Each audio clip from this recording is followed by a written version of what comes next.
함께 합독하겠습니다. 이에 예수께서 제자들과 함께 겟세마네라 하는 곳에 이르러 제자들에게 이르시되 내가 저기 가서 기도할 동안에 너희는 여기 앉아 있으라 하시고 베드로와 세베대의 두 아들을 데리고 가실새 고민하고 슬퍼하사 이에 말씀하시되 내 마음이 매우 고민하여 죽게 되었으니 너희는 여기 머물러 나와 함께 깨어 있으라 하시고 조금 나아가사 얼굴을 땅에 대시고 엎드려 기도하여 이르시되 내 아버지여 만일 할만하시거든 이 잔을 내게서 지나가게 하옵소서. 그러나 나의 원대로 마시옵고 아버지의 원대로 하옵소서 하시고 제자들에게 오사 그 자는 것을 보시고 베드로에게 말씀하시되 너희가 나와 함께 1시간도 이렇게 깨어 있을 수 없더냐. 시험에 들지 않게 깨어 기도하라. 마음에는 원이로되 육신이 약하도다 하시고 다시 두 번째 나아가 기도하여 이르시되 내 아버지여 만일 내가 마시지 않고는 이 잔이 내게서 지나갈 수 없거든 아버지의 원대로 되기를 원하나이다 하시고 다시 오사 보신즉 그들이 자니 이는 그들의 눈이 피곤함일러라. 또 그들을 두시고 나아가 세 번째 같은 말씀으로 기도하신 후 이에 제자들에게 오사 이르시되 이제는 자고 쉬라. 보라 때가 가까웠으니 인자가 죄인의 손에 팔리느니라. 일어나라 함께 가자. 보라 나를 파는 자가 가까이 왔느니라. 아멘. 오늘은 종료주일입니다. 예수님께서 십자가의 죽음을 이루시려고 예루살렘에 입성하시는 그날 모든 이스라엘 예루살렘 백성들이 예수님을 맞이하는데 개선장군처럼 종려나무 가지를 꺾어서 좀 요것과 조금 다른데요. 흔들어서 호산나 다윗의 왕으로 후손으로 오시는 이여라고 해서 그날을 종려주일이라고 이야기합니다. 그러나 사실은 그 환호와 다르게 이제 예수님이 죽음을 향해서 걸어가고 있는 그 주간인 겁니다. 그렇게 예수님은 십자가의 길을 걸어가시면서 그 주간을 보내시는데 십자가의 죽으시기 전날 밤 제자들과 함께 겟세마네로 걸어가십니다. 이 겟세마네라는 이름이 붙은 이유는 그 동산에는 감람나무가 많아요. 이 감람나무 열매는 우리가 알고 있는 올리브 열매입니다. 그래서 이 올리브 열매를 짜면은 여러분 집집마다 하나씩 있을 거예요. 올리브 기름이 있지 않습니까? 올리브 오일이 있는 것처럼 그 올리브 오일을 짜는 틀이 이 겟세마네라는 것입니다. 그래서 이 겟세마네가 많이 있어서 붙여진 이름이 겟세마네 동산 그렇게 붙여진 이름입니다. 겟세마네는 이 작은 동산인데 예수님이 자주 기도하러 가시던 곳, 익숙한 곳, 편한 곳. 예수님은 습관을 쫓아 겟세마네에 기도하러 가셨다 그래요. 여러분에게도 습관이 있을 겁니다. 무심결에 나오는 행동이 습관으로 나오는 행동이죠. 그럼 예수님에게 있어서 기도는 무심결에도 생각을 했어도 하는 일이지만 생각을 하지 않았어도 자연스럽게 나오는 일이 기도하는 일이었고 그 기도를 하기 위해서 찾아가는 것이 바로 이 겟세마네 동산이었다는 것입니다. 그곳에서 주님은 기도하면서 쉬셨고 기도하면서 하나님의 뜻을 아셨고 기도하면서 다시 행해야 될 그 일들의 힘을 얻고 또 추진하셨던 것이 바로 기도의 자리 겟세마네였던 것입니다. 그렇게 보면은 겟세마네는 예수님에게 있어서 기도하는 장소였으면서도 또 어떤 일을 행할 때에 그 일을 고민하고 정리하고 결정하고 행할 수 있는 장소였던 것입니다. 여러분에게도 삶의 원천적인 그 원천적인 힘을 공급하는 장소와 만남이 있지 않습니까? 누군가를 만날 때 격려받고 힘을 얻고 또 어딘가에 가서 내가 좋아하는 것을 하면서 다시 좀 리프레시 돼가지고 힘을 얻는 것처럼 예수님에게는 이 겟세마네가 그런 장소였고 이 겟세마네에서 기도하는 것이 예수님에게 있어서 예수님께서 마음먹은 사역을 이루시는 원동력이 되셨던 것입니다. 이제 인류 구원을 위하여 십자가의 죽음을 앞두고 예수님은 겟세마네로 가십니다. 그곳에서 올리브 기름을 짜듯이 예수님의 진액을 짜내는 기도를 합니다. 고민하고 사투를 벌이듯이 행하는 그의 처절한 기도를 오늘 보면서 오늘 우리의 신앙과 우리 삶의 방향이 어떠해야 하는가를 잠시 좀 묵상할 수 있는 시간이 되기를 바랍니다. 예수님이 지금 고난을 당하기 직전에 겟세마네로 가신 유일한 이유는 기도하기 위함입니다. 36절에 겟세마네라 하는 곳에 이르러 제자들에게 이르되 내가 저기 가서 기도할 동안에 라고 합니다. 십자가의 죽음을 앞둔 이 예수님의 심경이 어땠을까? 오늘 본문에 나오죠. 37절 후반에 보니까 고민하고 슬퍼하사 그럽니다. 그리고 또 하나 이야기가 38절에 이에 말씀하시되 내 마음이 매우 고민하여 죽게 되었으니. 이 예수님의 마음을 좀 공감하고 싶다면은 여러분 생애에 정말 죽을 것 같다라는 고민을 해본 적이 있다면 그것을 한번 생각해 보시면 되겠습니다. 예수님이 죽음을 알고 있습니다. 그 죽음을 맞닥뜨리고 하루하루 다가오고 있고 지금 겟세마네는 죽음의 하루 전날입니다. 고민하여 죽게 되었으니 이것이 예수님의 진심입니다. 어떤 사람은 오해를 하기도 합니다. 어떻게 하나님이 고민할 수 있느냐? 예수님은 하나님이시긴 하지만 인간의 몸을 입고 오신 그 순간은 이 땅을 발을 붙이고 사는 동안은 평범한 인간, 완전한 인간 그대로였습니다. 저와 여러분이 느끼는 것을 그대로 느끼고 저와 여러분이 고민하는 것을 그대로 고민하는 인성을 가지신 분이십니다. 그런데 내일 갑작스럽게 죽음을 예고한 것입니다. 그 죽음을 앞에 둔 그 고민들. 언젠가 사형수들의 이야기를 들은 적이 있습니다.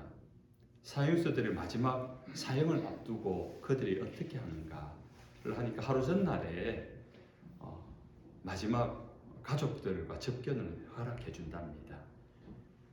그리고 가장 좋아하는 옷을 입고 마지막 식사로 자기가 원하는 식사를 적어 넣으면은 그것이 특식으로 나와서 사형 직전에 그것을 먹게 해준답니다.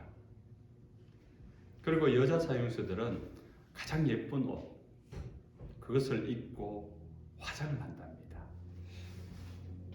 그리고 그 사형수들이 그 밤이 지나도록 잠을 안 잔답니다. 그 두려움 때문에. 그래서 누군가를 이야기하고 좋았던 것을 추억하고 이야기하면서 자신의 인생을 마무리하는데 결국 사형대 앞에서는 다 무너진답니다. 사형장으로 향하는 순간 무릎에 힘이 빠져서 끌려가다시피 그렇게 걸어간다는 것을 어떤 사형장의 이야기를 기록한 내용을 본 적이 있습니다. 죽음 앞에서는 고민이 되고 고통스러울 수밖에 없는 것 당연한 것 아니겠습니까? 예수님께서는 고민하여 죽게 되었다라는 그 순간에 행하신 모습이 기도하러 가시는 것과 함께 제자들을 데리고 가십니다. 그리고 내가 기도할 동안에 여기 한쪽에서 나와 함께 하자라고 이야기합니다. 나와 함께 깨어 있으라. 나와 함께 기도해달라. 그 중보 기도를 부탁하고 있습니다. 그 고통의 순간을 조금이라도 위로받고 힘을 얻기 위해서 함께 할 사람들이 필요했고 함께 기도하는 것이 필요했던 것입니다. 기도란 고민하는 문제를 해결하고 고통당하는 일을 넘어설 수 있도록 우리에게 주신 하나님의 은혜인 것입니다. 그래서 예수님은 제자들에게 깨어서 기도하기를 요청하고 있는 것입니다. 너희가 나와 함께 한 시간도 이렇게 깨어 있을 수 없더냐? 시험에 들지 않게 깨어 기도하라라고 오늘 본문에 말하고 있습니다. 그러나 제자들은 깨어 있는 것도 실패하고 기도하는 것도 실패합니다. 모두가 그만 잠들어 버린 것입니다. 깨어 있어야 하지 못하고 잠들어 버리니까 아무것도 할 수 없게 되는 거예요. 여러분이 아무리 똑똑하고 아무리 힘이 세어도 잠든 이상은 아무것도 할 수 없는 겁니다. 기도해야 할 때 기도하지 못하고 깨어 있어야 할 때 깨어하지 못한 이 제자들의 결론이 무엇인지 아십니까? 예수님의 기도가 마치는 순간에 예수님을 잡아오는 사람들이 쳐들어옵니다. 깨어있지 못하고 기도하지 못했던 이 제자들은 그 순간이 너무 놀라워서 그냥 다 도망가 버립니다. 어떤 제자는 칼부림을 합니다. 대적자들을 칼로서 맞으면서 자신의 혈기를 감정적으로만 그냥 혈기를 부리는 것으로 끝나버립니다. 그것은 예수님이 원하는 방식도 아니었고 예수님의 뜻을 모른 채 행하는 자기 감정만의 행동이었던 것입니다. 우리가 기도하지 않으면은 우리는 혈기에 살아. 기도하지 않으면은 우리의 감정대로 행할 수밖에 없습니다. 우리가 하나님의 백성이고 믿음의 사람인데 정말로 중요한 순간에 실패하고 실수할 수밖에 없는 것입니다. 기도하지 않으면, 기도로 깨어있지 않으면 우리는 실패할 수밖에 없는 것입니다. 그러나 우리가 하나님 앞에 깨어서 기도하면 깨닫게 됩니다. 기도하면은 무엇을 해야 할지를 알게 됩니다. 여러분 놀랍습니다. 기도를 할 때, 말씀을 읽고 기도를 할 때 드는 순간에 그 마음들은 하나님 주신 마음이라고 그렇게 생각하시라고 했지요. 그럴 수도 있고 아닐 수도 있습니다. 그러나 잘 구별을 하는 한 가지 팁을 드린다면 말씀을 읽다가 들어오는 마음들, 생각나는 마음들, 뭐 잡생각 말고요. 기도하는데 기도하면서 드는 생각들 들잖아요. 우리가 기도하는데 딴 생각 안 들지 않습니까?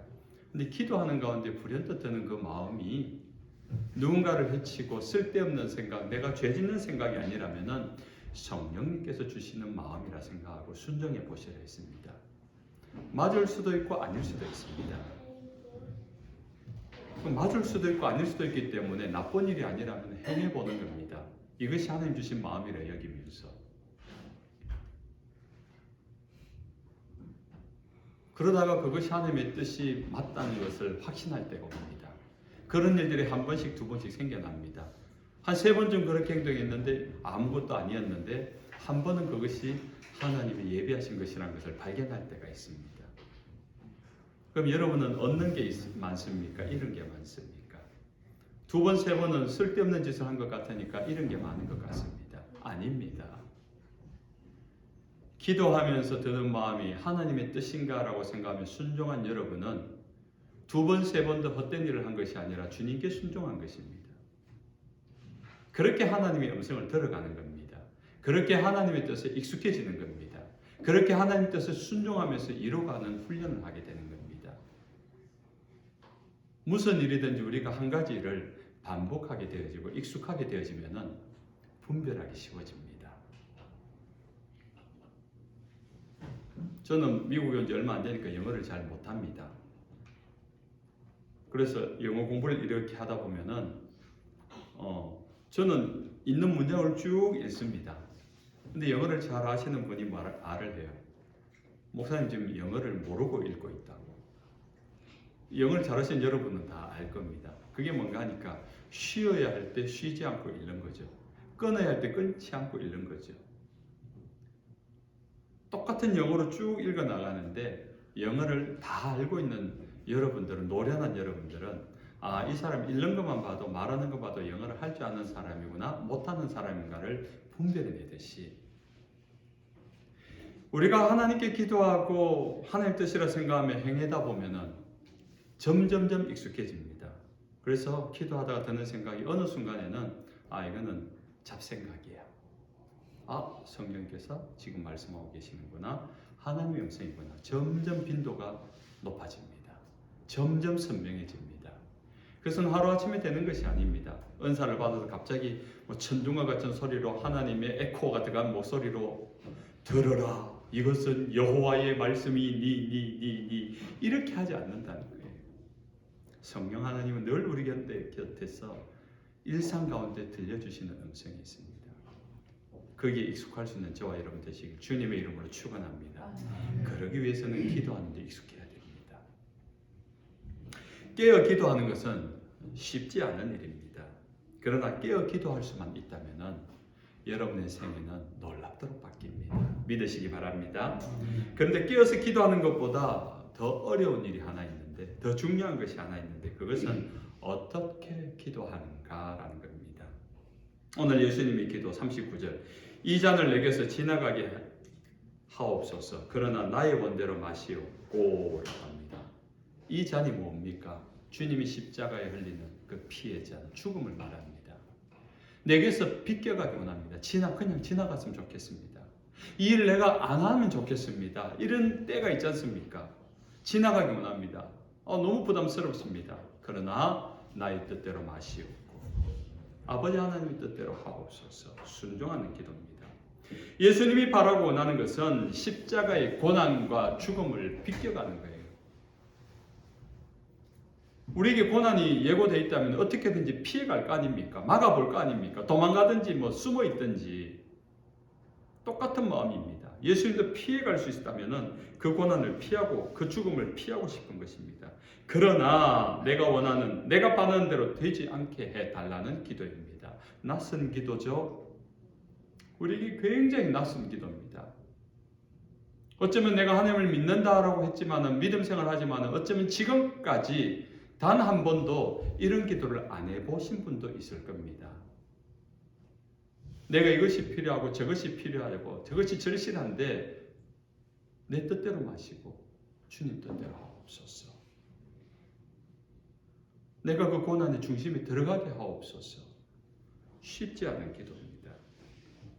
우리는 평생 우리의 필요를 따라 기도해 왔습니다. 간절하게 기도했습니다. 그 소원함 같은 것을 이루기 위하여 포기할 수 없을 것 같아서 잃어버리지 않기 위해서 정말로 간절히 때로는 그것을 위해서 금식하며 기도하게 됐고요. 목이 쉬도록 기도하기도 한 적이 있습니다. 그런데 예수님은 반대로 지금 기도하고 있습니다. 내 뜻대로 하지 마시고 정말 이것이 내게 절실한 일이지만 내 뜻대로 마시고 아버지의 뜻대로 하옵소서. 여러분도 이렇게 예수님처럼 이번 한 주간 기도해 보시기 바랍니다. 왜 그렇게 해야 합니까? 아버지의 원대로 하옵소서. 하나님의 뜻을 이루기 위한 기도입니다. 내가 원하고 바라는 것이 있지 않습니까? 여러분 다 그것이 있어서 기도하는 중인 줄로 믿습니다. 내가 원하고 바라는 것이 있는 것처럼, 그것이 간절한 것처럼 하나님도 우리를 향하여 원하고 바라는 것이 있을까요? 없을까요? 당연히 있겠죠.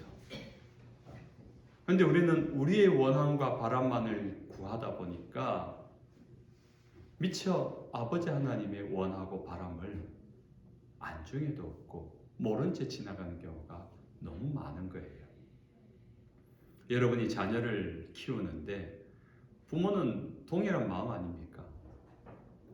일방적으로 사랑하지 않습니까? 필요하면 도와주고 부르면 달려가고 그것이 우리 부모의 마음이에요. 그래서 성경에 보면은 부모야 내 자녀를 사랑해라, 온 마음 다해 사랑해라 이런 말이 별로 없어요. 있긴 있는데 별로 없어요. 불필요한 말은 주님이 안 쓰신 거죠. 왜냐하면 가만 놔둬도 그 본능으로 사랑하니까. 근데 정말로 그것과 비교한다면 몇 배나 많은 말이 무엇인지 아십니까? 내 부모를 공경하라는 겁니다. 내 늙은 부모를 없이 여기지 말라는 겁니다. 경홀히 여기지 말고 공경하라는 겁니다. 왜 그렇게 많이 적었을까요? 가만히 놔두면 부모를 공경하지 않는 것이 우리의 본능이거든요. 그런데 이 자녀를 그렇게 사랑하며 키웠는데 이 자녀는 끊임없이 달라는 거죠. 그런데 이 자녀가 어느 날 문득 아버지에게, 엄마에게 그 필요를 채워주려고 합니다.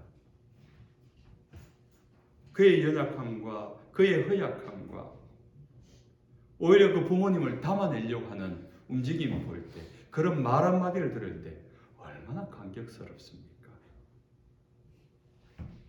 성장했다는 거지요. 아, 이 아이가 자랐구나. 자랐구나. 우리의 믿음을 보시는 하나님도 그렇지 않을까요?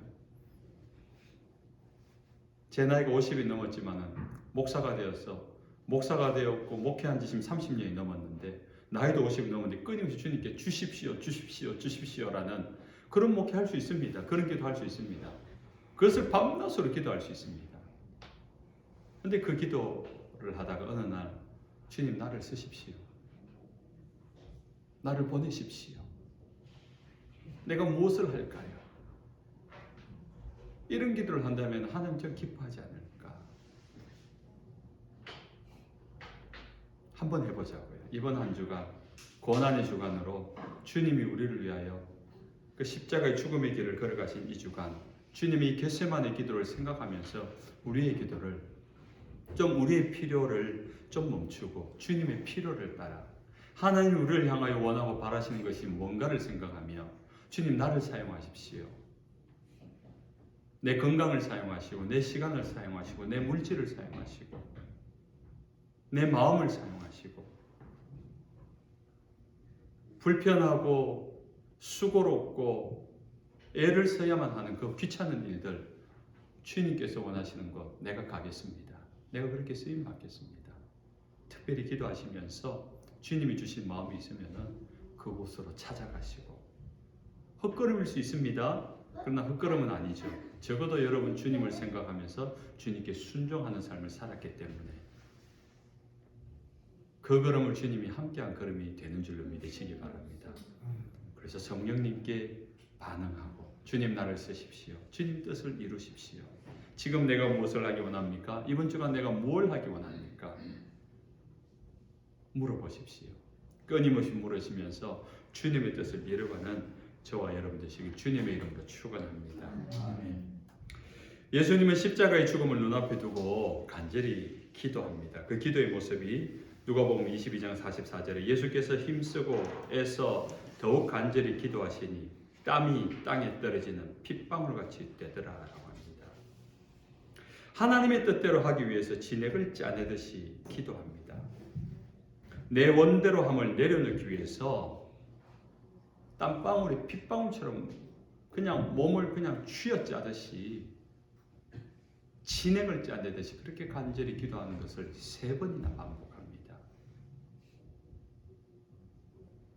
3번째 같은 말씀으로 기도하신 후 44절 거리죠. 그리고 드디어 기도를 마칩니다. 그리고 십자가의 고난과 죽음을 향해 담담히 걸어가십니다.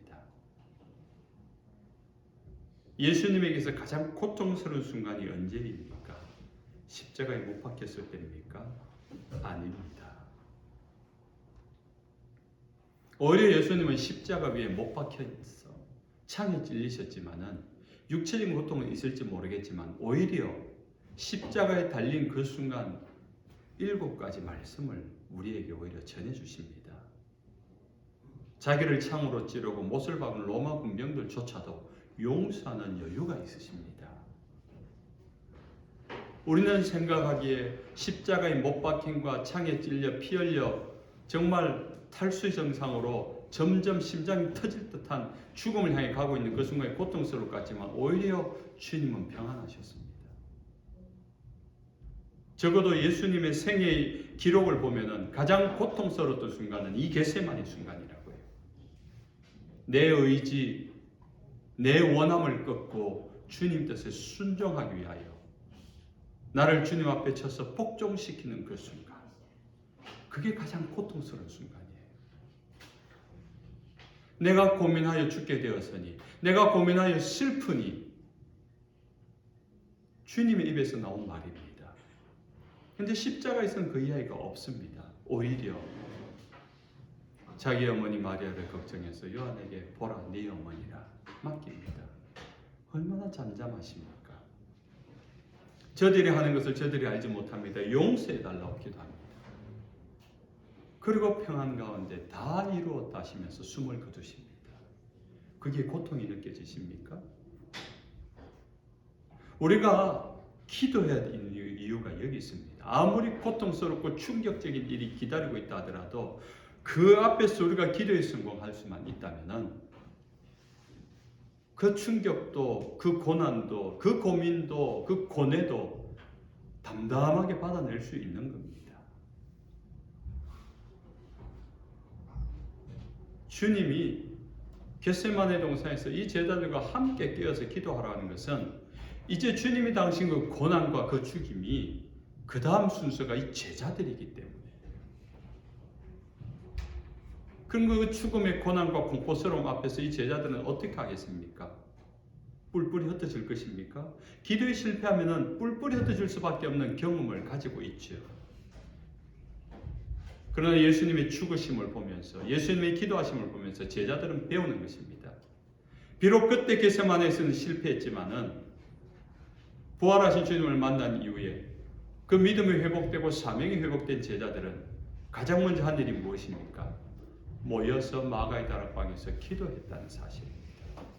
그 기도를 통하여서 서슬이 푸른 채 예수님을 죽인 자들이 제자들로 죽이려고 왕래하는 그 예루살렘 거리로 그냥 쏟아져 나와서 나 여기 있어 하면서 너희가 죽인 예수 하나님이 주와 그리스도가 되게 하셨다면서 그 예수의 복음을 담대하게 선포하는데 사람들이 와서 또 잡아갑니다. 그러나 예수로 인해서 잡힌 것을 담연스럽게 여깁니다. 그리고 고난을 당하고 나올 때 또 기뻐하면서 또 복음을 전합니다. 기도했기 때문인 것입니다. 예수님은 제자들에게 말씀하십니다. 일어나라 함께 가자. 깨어있지 못하고 잠들어버린 함께 기도하지 하고 했는데 기도하지 못했던 제자들에게 이제 일어나라 함께 가자. 제자들을 십자가의 길로 부르고 계십니다. 그렇게 제자들을 불러서 결국 십자가의 길을 걸어가게 만들었지 않습니까? 그 주님께서 오늘 이 종려주일 오늘 이 순간 우리에게 동일한 말씀으로 여러분을 부르십니다. 일어나라 함께 가자. 주님이 걸어가신 그 십자가의 길, 주님의 뜻을 이루어가는 그 믿음의 길을 함께 가자는 것입니다. 그 길은 십자가의 길, 곧 순교하는 순교자의 길이어서 고통과 두려움이 있는 곳이지만은 그 길 끝에는 고통과 두려움만 있는 것이 아니라 고통과 두려움과 비교할 수 없는 부활의 영광, 하나님 뜻이 이루어지는 그 순전함의 은혜가 있는 것입니다. 십자가의 길을 마치시고 영광의 보좌에 앉으신 주님이 이제 여러분에게 그 길을 가라고 하십니다. 일어나라. 스크랜턴 교회여, 스크랜턴 교회 성도들이여, 일어나라. 나와 함께 그 길을 다시 가지 않겠니? 주님이 함께 그 길을 동행해 주시겠다는 것입니다. 우리가 이 세상에서 나름대로 열심히 살고 나름대로 사람의 인정을 받으며 살아가는 그 길도 관심이 있고 매력이 있겠지만은 정말로 영광스러운 것은 내가 가는 그 걸음이 주님이 함께하는 걸음이라면 그것보다 더 영광스러운 것이 있겠습니까? 그것보다 더 가치 있는 일이 있겠습니까? 말씀을 맺습니다. 사랑하는 스크랜턴 가족 여러분, 네.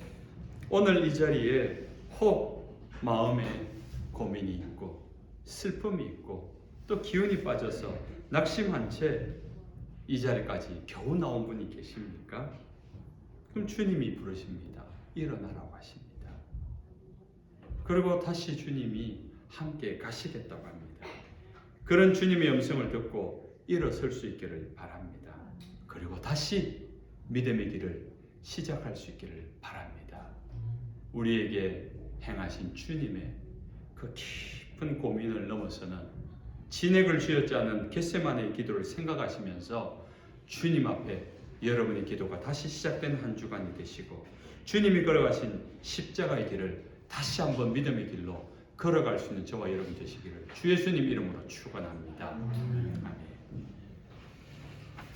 이 시간 찬송하겠습니다. 찬송가 151장 만왕의 왕 내 주께서 찬송하